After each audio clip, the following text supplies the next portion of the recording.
Ekosistem merupakan interaksi antara biotik dengan abiotik di dalam suatu habitat. Biotik merujuk kepada benda hidup seperti haiwan, tumbuh-tumbuhan dan juga manusia.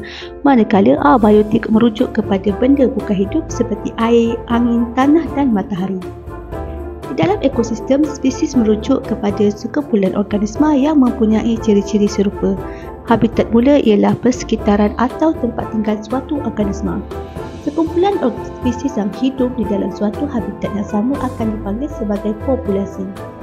Beberapa populasi yang berbeza dan hidup bersama-sama dalam suatu habitat dipanggil komuniti. Dan beberapa komuniti yang tinggal bersama-sama dan juga berinteraksi dengan komponen yang bukan hidup akan membentuk ekosistem. Habitat yang berbeza mempunyai biodiversiti yang berlainan. Hutan terdiri daripada tumbuh-tumbuhan yang berkayu. Tundra pula mempunyai musim sejuk yang lama tetapi musim panas yang sangat sekejap. Padang pasir adalah kawasan kering yang menerima kurang daripada 10 inci hujan setahun. Maka organisma yang mampu beradaptasi dalam ekosistem tersebut akan hidup di dalam habitat itu. Ekosistem adalah penting untuk menjaga keseimbangan kitaran tenaga dan nutrien. Matahari merupakan sumber tenaga utama. Pengeluar akan menukarkan tenaga cahaya kepada kimia melalui fotosintesis.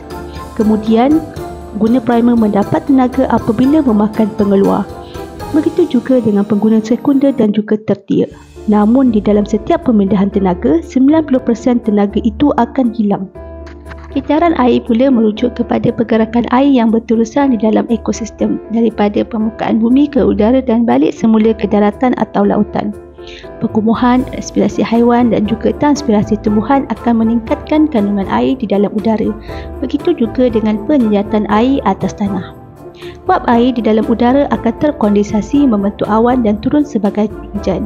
Air yang turun akan berkumpul di atas tanah dan di bawah tanah. Ada juga yang menjadi salji dan ais. Tanah dan pasir berfungsi menapis air daripada tercemar dan sekaligus menjaga kualiti air. Transpirasi adalah suatu proses di mana tumbuhan mengeluarkan air di dalam bentuk uap melalui stoma daun. Pergerakan ini juga menyebabkan penyerapan air di dalam akar. Kitar oksigen pula merujuk kepada pergerakan oksigen yang berterusan di dalam ekosistem, dari udara ke organisma dan tanah dan kembali semula ke udara. Oksigen digunakan oleh semua organisma hidup untuk menghasilkan tenaga dan juga untuk pembakaran. Oksigen ini dibekalkan oleh tumbuh-tumbuhan melalui proses fotosintesis. Respirasi dan pembakaran akan meningkatkan karbon dioksida di dalam udara.